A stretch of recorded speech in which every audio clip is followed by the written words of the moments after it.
In Nevada, I want to switch to that case for a moment. Give everybody an update. We had a big win.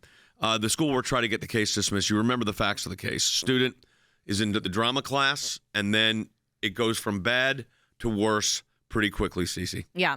So drama class in Nevada, again, you have a teacher that thinks that they have complete control over the students, and she assigns this monologue to be read, and our client actually pulls a monologue that was profane, explicit, and obscene. And this 15-year-old girl was forced to read this in front of her class.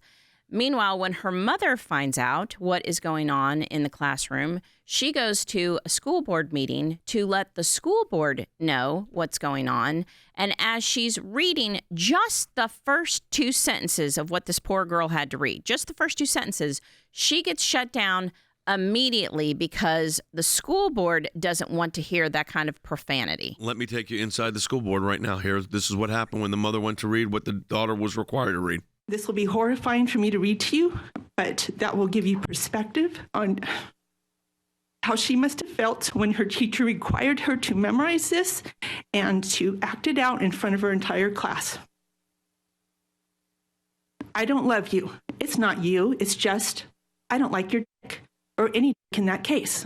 I cheated, Joe. I'm sorry. This is propaganda. Forgive me. Excuse me. I don't. Thank you so much for your.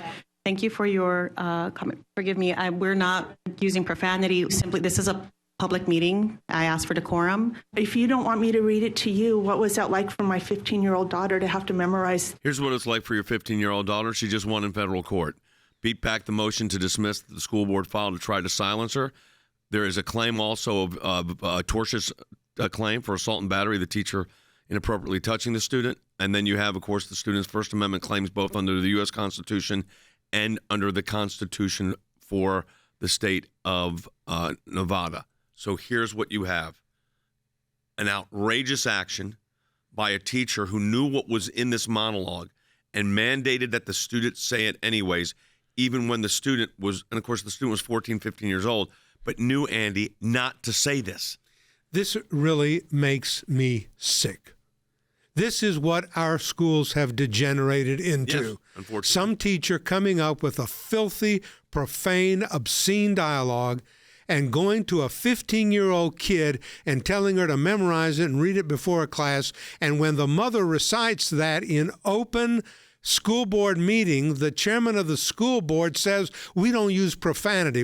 Well, what about what your teacher did in that school? What are you going to do about that teacher? And then we got to go to federal court, and you try to get the case dismissed when you should have said we did wrong and we should be ashamed and embarrassed of ourselves. That is what our schools have degenerated into, Jay. Yeah. I'm sorry. Well, the question now, of course, is now that we've beat them back, it's going to be the discovery. And in the discovery, we're going to find out what's happened here. Yeah, and really, I'm gonna jump back even to the court getting that right, because they got it. They denied the motion to dismiss because we sufficiently alleged that her, First Amendment speech rights have been violated, and they say,